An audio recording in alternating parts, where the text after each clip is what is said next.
Oi, Ingrid, Tudo bem? Beijinho, bom dia aí. Bom dia. Minha convidada do segundo programa é a Ingrid. Gostaria que você se apresentasse, né? Como historiadora, pesquisadora, apresentação. Então, eu sou historiadora, bacharela, licenciada, mestra, doutora em História. Sou aqui de Paranaguá, tudo bem? Trabalho aqui em Paranaguá. Eu pesquisei aí na minha carreira acadêmica mulheres, basicamente, né?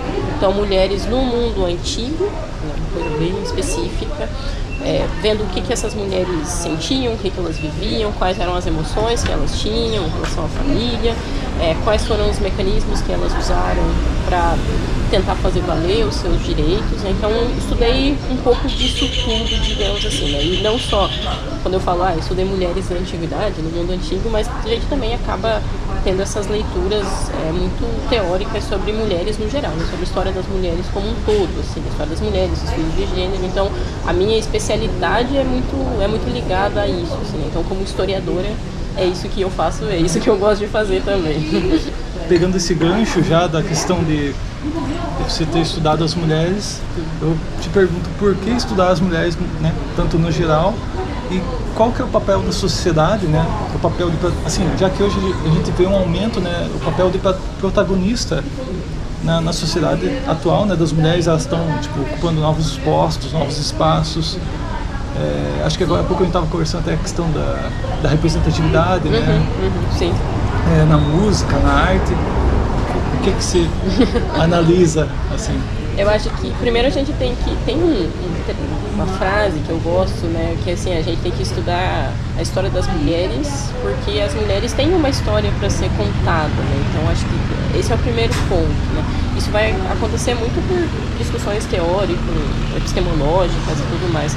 Mas eu acho que recuperar a história dessas mulheres nos leva a dois pontos, e não só um ponto de conhecimento, então pra gente saber essas diferenças, então como que as mulheres, ou como as relações de gênero, né, não só a história das mulheres de fato, mas como o gênero era construído em outros momentos históricos, mas não no sentido comparativo, mas sim pra gente entender quais são essas possibilidades que existiam no passado, como que as pessoas se articulavam com essas possibilidades que elas tinham, né? Ninguém nasce fora do seu tempo, então não é assim, um gênio, que é uma gênia que nasceu fora do seu tempo, não.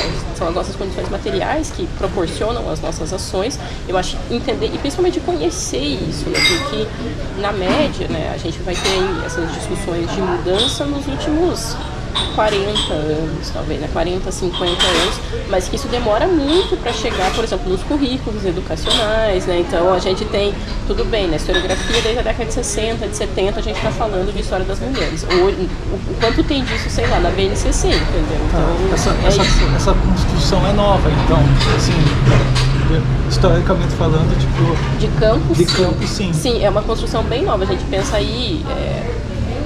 No campo da história, né, ou dos estudos de gênero, que a gente chamaria, são aí os últimos 50 anos, mais ou menos. E aí a gente pensa 50 anos, o quanto isso vai chegar na educação formal, de fato, né, nos currículos, né. Eu penso muito nessa ideia dos currículos educacionais.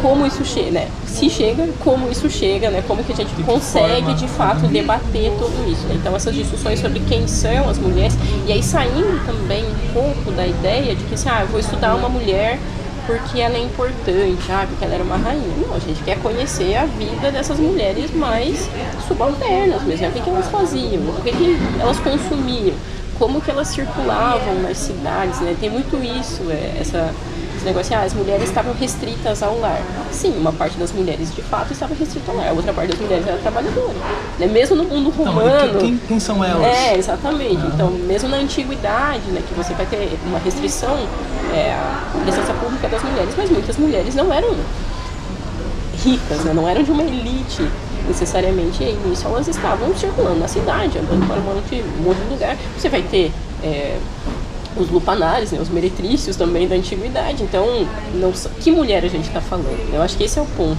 Acho que essa ideia também de pluralizar o que é esse passado, né? Não é uma mulher, não é um sujeito, né? São vários que estavam coexistindo e dando sentido a essa experiência no tempo, assim. Então, para mim, Isso é o que mais sempre me chamou a atenção em pensar a história das mulheres. E eu penso muito nisso porque, longe de entender, claro, né, hoje nós temos muitos direitos garantidos socialmente, tudo mais, até num sentido legal, mas isso não é uma garantia efetiva 100%, né? Isso não significa que inclusive quando a gente pensa, né, as leis, a Lei Maria da Penha, a lei de feminicídio e tudo mais, isso é um sintoma de uma sociedade que ainda continua muito violenta contra as mulheres, contra as meninas e tudo mais.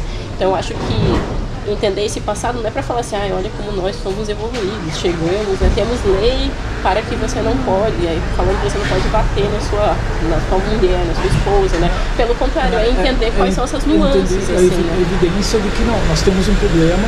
Sim. Que tem que ser debatido, tem que estar na TV, tem que estar exposto, né? É uma ferida, né? Tipo assim, um problema, né? Tem que estar, todo mundo tem que estar ciente, não pode estar acobertado, pelo contrário, né? Tem que estar...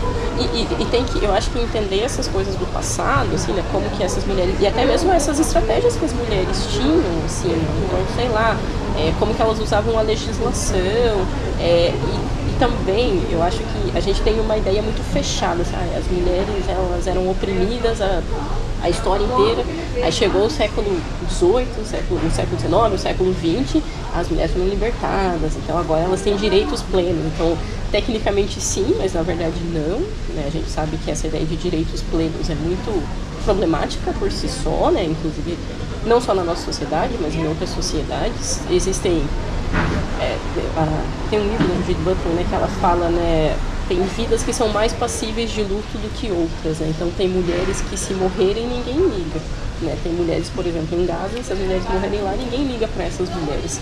Mas existem outras mulheres ou outras pessoas que se morrerem aí, cria-se um grande luto. Se for uma celebridade, né? Exatamente. Que, né? Então a gente tem um pouco disso, assim. Eu acho que entender que a história não é tão preto no branco, né? Não é só ou a opressão ou a liberdade, e essas nuances que as pessoas utilizavam para agir no tempo mesmo. Então, assim, eu estudei o caso de uma mulher em que ela, isso é no século IV da Era Comum, assim, ela vai fazer uma reclamação do prefeito da cidade e tudo mais, assim, um papiro, tudo escrito, e ela fala assim, porque eu sou uma mulher viúva e fraca. E eu olhei assim, minha senhora, como é que eu vou utilizar essa argumentação? E aí eu fui ler outras coisas, fui entender, e realmente existia uma legislação romana que falava, né, era infinitos sexos, que as mulheres eram inferiores, mas que as mulheres utilizavam esse recurso retórico, tipo, no júri, para falar assim, olha só, eu sou uma coitada, você precisa ficar do meu lado nisso. Então, isso é uma estratégia, no fim das contas. Então a gente acha, olha só, as mulheres, elas eram vistas como subalternas, sim, não nego isso em nenhuma hipótese, mas isso é um jogo estratégico, muito estratégico mesmo, né? Então, você acha que eu sou menor? Tudo bem, eu sou menor, então você vai ter que me ajudar porque eu sou menor, entendeu? Porque eu sou uma coitada aqui. Então, eu acho que tem muito disso, a gente consegue perceber essas coisas. E, sei lá, né, uma outra mulher que eu estudei lá, ela tá pedindo divórcio no século IV da Era Comum. Isso já é uma sociedade cristianizada. E aí a gente tem discussões, hoje talvez nem tanto, mas sei lá, a lei do divórcio no Brasil é da década de 70. As mulheres não podiam se divorciar. Até essa coisa do divórcio para a sociedade era um horror. Meu Deus, o José separou da Maria, meu Deus, o que vão falar da gente? Então, essa questão, a sociedade, né, julgar aquele casal, aquelas pessoas, né, 40 ou 50 anos atrás era muito forte, né? Como é que essas pessoas, a mulher, principalmente acho que não tanto para o homem, se separou, né?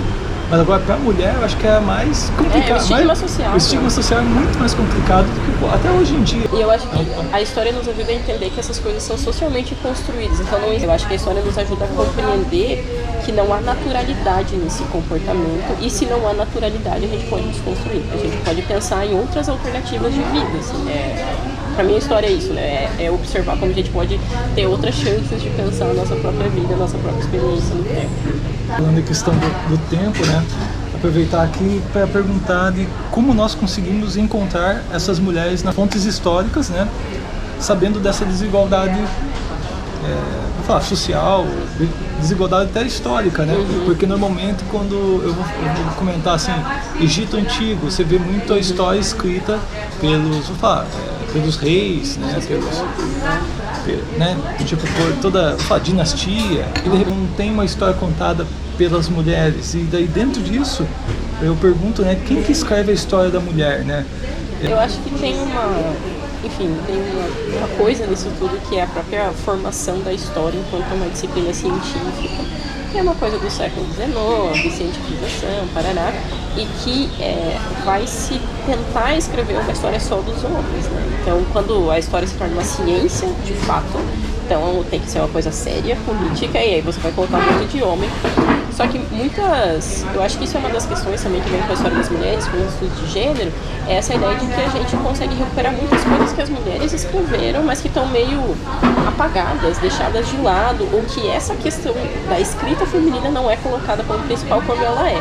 Então, assim, a Jane Austen era uma mulher letrada, então ela vai escrever muitas coisas, escrever cartas e tudo mais, mas você tem, sei lá, a Christine de Pizan, que também vai ser uma mulher letrada que vai escrever. Essas mulheres que eu falei, elas estão fazendo com que os direitos delas sejam ouvidos, mesmo que assim, elas não escrevem manualmente, isso é uma característica comum da antiguidade, mas a gente consegue entender essas vozes dela. Então, assim, a gente tem fontes, mas a grande questão é que essas fontes foram deixadas de lado porque elas também não vão, que nem essa coisa do divórcio, né? Então, a mulher lá no século IV pedindo o divórcio do marido.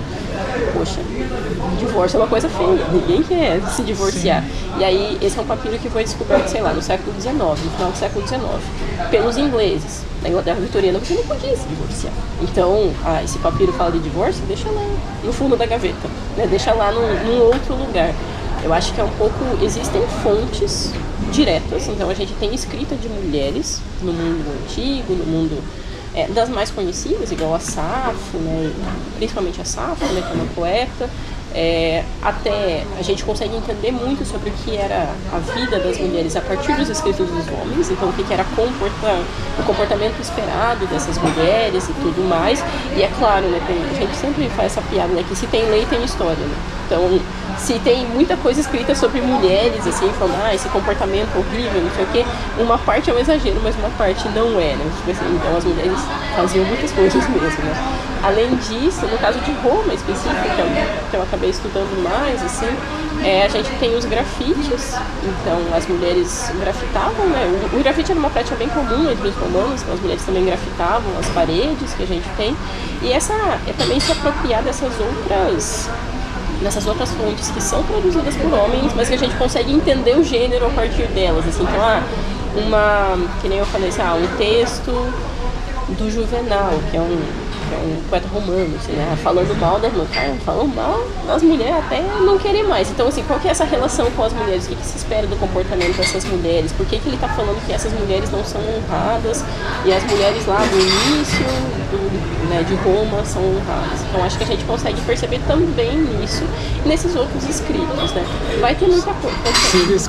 Se ele escrever, eu vou falar, falando mal das mulheres, aí você vai ter que... Vamos pegar o outro lado da moeda, né? Vamos estudar aquela época, onde que estavam as mulheres, o que acontecia. Exatamente. Porque assim, peraí, né? Calma aí, né? Exatamente, vamos ver justamente o porquê ele está fazendo essas questões, essa né? leitura, essa né? leitura, né? Momento, assim, né? Eu acho que isso a grande questão é que a gente encontra essas mulheres, quando a gente muda o nosso olhar para essa fonte. A gente olha essa fonte assim, isso aqui é uma fonte banal, comum. Mas aí a gente procura o gênero, né? A gente procura assim, mas qual que é essa relação com as mulheres?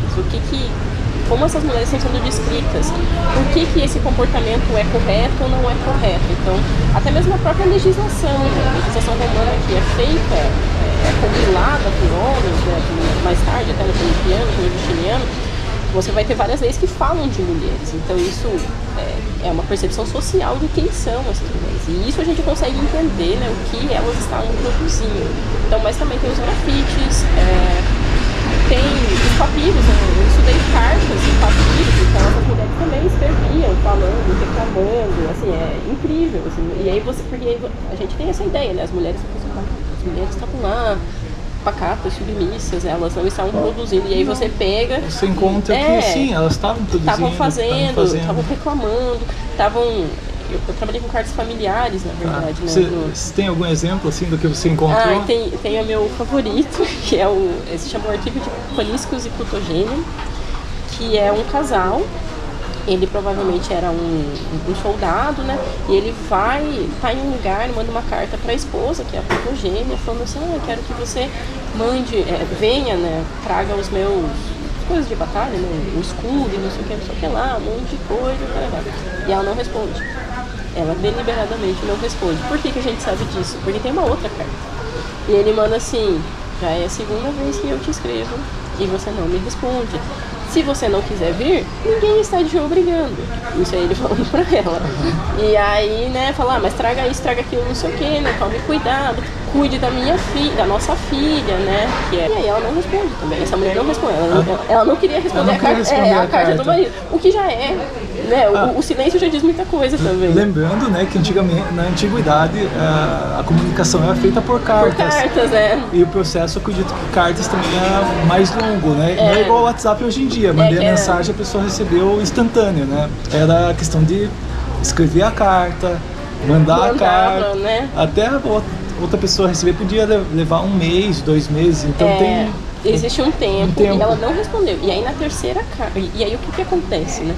Na terceira carta que ele manda, irritadíssimo com ela, ele fala assim, eu falei com o mensageiro, ele viu que você estava saindo de casa e mesmo assim você não me mandou uma carta. Então assim, ele estava possesso com ela. E ela não responde, ela não tá nem aí pra ele, assim. E eu acho isso muito... eu acho muito incrível, né? Porque essa mulher simplesmente não vai responder. Ela não quer... Você nota a personalidade, a evidência da personalidade dela. Não vai responder. E aí ele fala assim, eu na verdade só falei pra você vir porque a sua irmã quer que você venha. Mas eu nem faço questão que você... E aí a gente vê esse jogo das relações, né? De como se dava essa situação. Porque se a gente pensar num sentido muito restrito, uma mulher devia obediência ao marido, então ela tinha que fazer todas as coisas que ele pedia. Mas a mulher não faz. Ela deliberadamente não faz. Ele não tá nem aí pra ele, não responde, não manda as coisas dele, que é o que ele... Você não mandou minhas coisas. Não manda notícia da filha, e esse homem também muito apegado com essa filha, sempre falando assim, cuide da menina, cuide não sei o quê, que é um traço distinto também, né, se a gente pensa em família e tudo mais. Então, isso é muito curioso. Neste mesmo arquivo, tem uma carta dessa mulher que não responde, que é a Plutogênia, que ela manda pra mãe dela. E ela fala assim, faz 8 meses que eu estou em Alexandria e você não me enviou sequer uma carta. Aí ela tá reclamando que não responde ela, né? E aí ela usa essa frase, que inclusive eu coloquei como título da minha tese. Novamente você não me trata como sua filha, mas como sua inimiga. Eu falei assim, nossa, que dramático, né? Mas que, novamente, essas relações, como elas são muito mais fluidas, muito mais distintas, no sentido de que assim, uma mulher devia obediência ao marido, uma mulher tinha que estar muito próxima da própria família e tudo mais. E aí você já tem esses deslocamentos que a gente consegue perceber. Assim. Ele parece que é uma história atual. Exatamente. Ser filho de mãe solteira, né? Eu não conheço meu pai, mas a situação eu fico pensando assim, de como é que é essa coisa, vou mandar carta, cuida do meu filho, é uma história atual, não deixa de ser. Exatamente. Só que é muito mais dramática. Por causa do tempo, né? Por causa do que demora a comunicação, né? Do mundo que é muito diferente do nosso, né? Isso, é muito parecido. Eu acho que essa é uma das minhas grandes paixões, assim, com a antiguidade, que é um mundo muito diferente do nosso, materialmente mesmo. Então a gente tem comunicação muito rápida, né? A gente consegue chegar rápido nos lugares, mas é muito parecido, né? Hoje é acelerado, assim, a gente quer as coisas mais rápido também. Então você pega uma história do século, do século IV. Que é incrível, é incrível. Do século III, do final do século III. Mas, enfim, eu acho que isso é uma das formas que a gente consegue enxergar.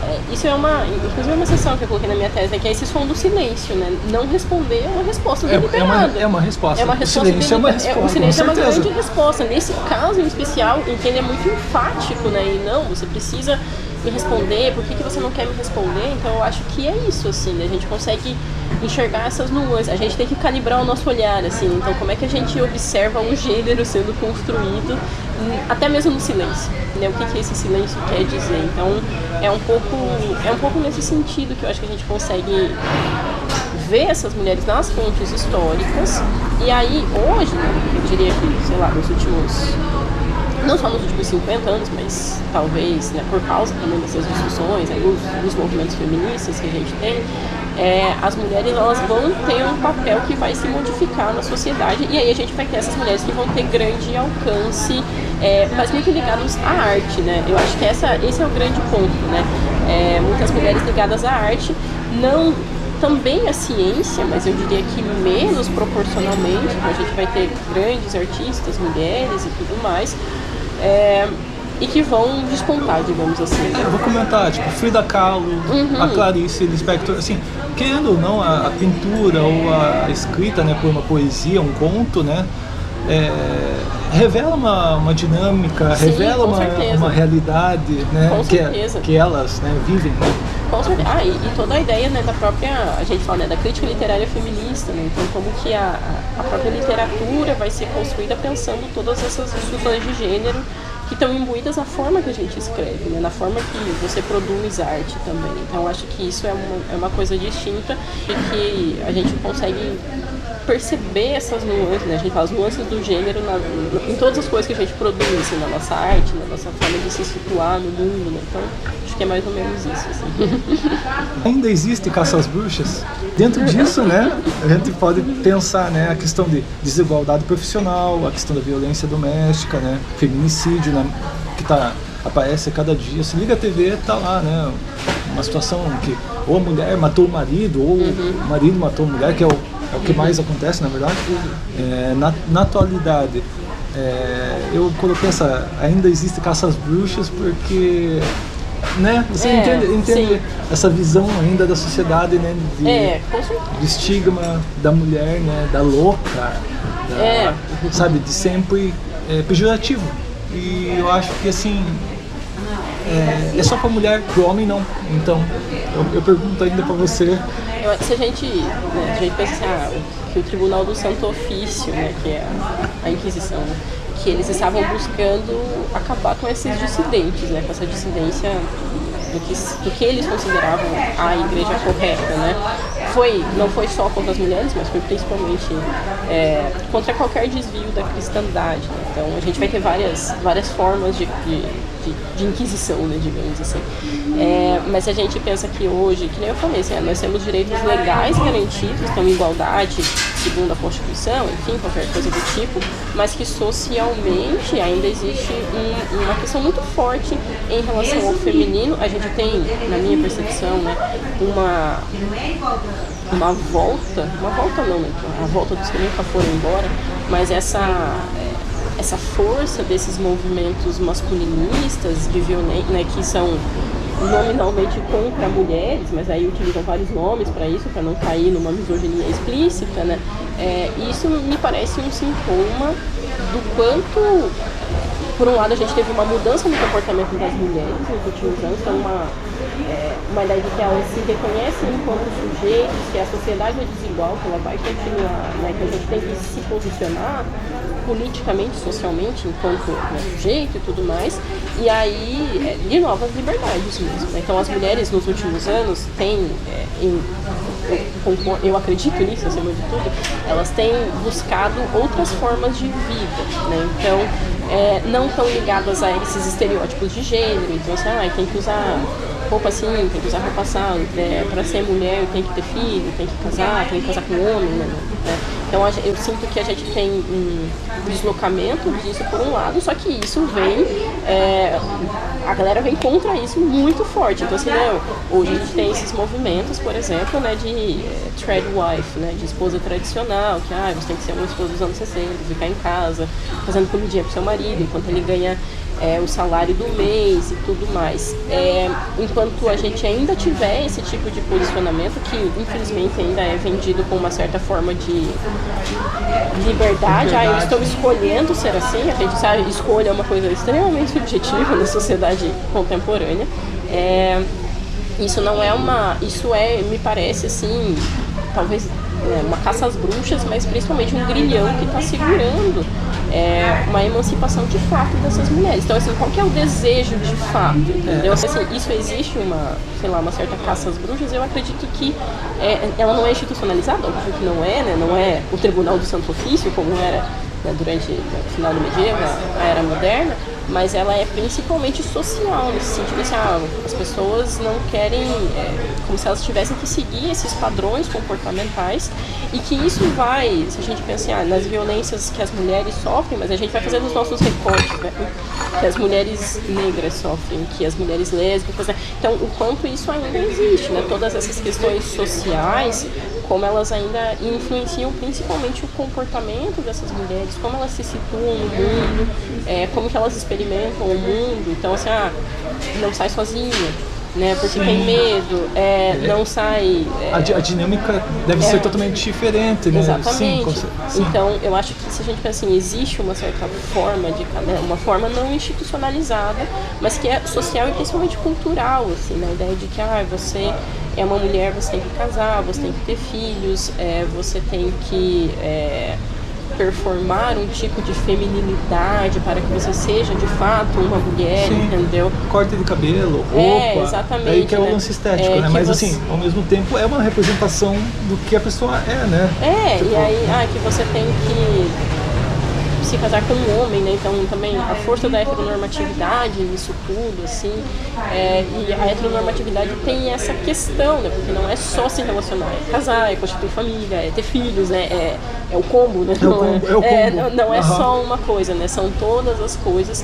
E que, apesar de que, óbvio, nós tivemos avanços, então a gente tem, por exemplo, né, o casamento homoafetivo, né, que a gente tem um parâmetro de igualdade com o casamento heteroafetivo, mas ainda assim, socialmente há um problema, né? A gente tem, sei lá, casos de mulheres que são mulheres desfeminizadas, né? Que mulheres que não performam feminilidade, que apanham muitas vezes, né? Porque por causa dessa representação estética, principalmente. Então, sim, enquanto eu penso muito nesse sentido, enquanto todas as nossas possibilidades de ser quem nós somos não forem aceitas, a gente ainda está vivendo em algum signo da violência, assim, está vivendo em alguma forma de violência, mas eu acho que para a gente sair disso é realmente só organização política, organização social, né? É fazer essa discussão. Debate, discussão. É fazer essa discussão, assim, e principalmente se questionar, né? E daí, por que eu estou fazendo isso? Né? Por que isso é importante para mim? Será que isso é realmente importante? Será que eu não estou... Em alguma medida a gente se dobra para a sociedade em algum nível, né? Mas até que ponto a gente vai se dobrar? Né? Qual que é o limite dessa dobra que a gente faz de nós mesmos, da nossa própria subjetividade, para o que é socialmente aceito, assim. Então acho que parte um pouco disso, né? Parte de uma reflexão que é coletiva, mas que também é individual. É individual. Assim. Pode indicar algum livro, algum filme, de repente de diretoras ou autoras, né, mulheres? Eu gosto de muita coisa, né?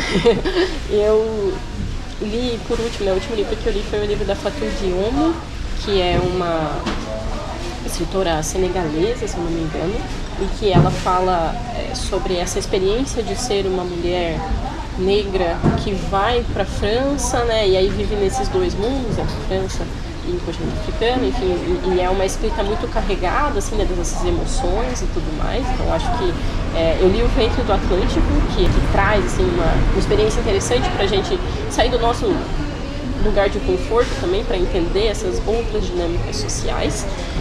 Esse é uma indicação que eu gostaria de fazer. E eu gosto muito de um filme, que eu acho que eu diria que até é o meu filme favorito, que é de uma diretora mulher, que se chama Garota Sombria Caminha pela Noite, que é Garota Sombria Caminha pela Noite. É um filme de 2014. É um filme... Enfim, é um filme... Spoiler, só... Um leve spoiler, né? É um filme de uma vampira que ela vive como se fosse numa cidade fictícia, que é no Irã. Então tem toda uma questão de gênero, dessa relação com com a religião também, né? Ela usa um hijab, é uma vampira que usa um hijab, na verdade, então que é uma coisa que eu acho bem interessante, né? É uma produção no sentido muito múltiplo sobre o que essa é a mulher, a vampira é uma mulher, ou ela está nesse limite entre o vivo e o morto também, né? E, enfim, existem várias coisas que acontecem nesse filme, mas é um filme que eu gosto bastante, ele é muito, é um filme cultizão, assim, né? É um filme iraniano, 2h30, em preto e branco, mas é que eu acho bem interessante, é feito por uma mulher, tira muito, né? Quando a gente pensa em filme de vampiro, né? Ah, já vem uma vibe, Drácula. Assim, o Drácula de Bram Stoker, né? Então não tem, não tem isso. É bem diferente mesmo, e é um filme que eu particularmente acho muito sensível, assim, né? Pra tratar sobre essa questão da vida e da morte, né? A abordagem, né? Desses limites entre a vida e a morte, né? E ela é, eu diria, uma vampira feminista ainda por cima, né? Então, eu sempre falo desse filme pra todo mundo, né? Quero espalhar a palavra.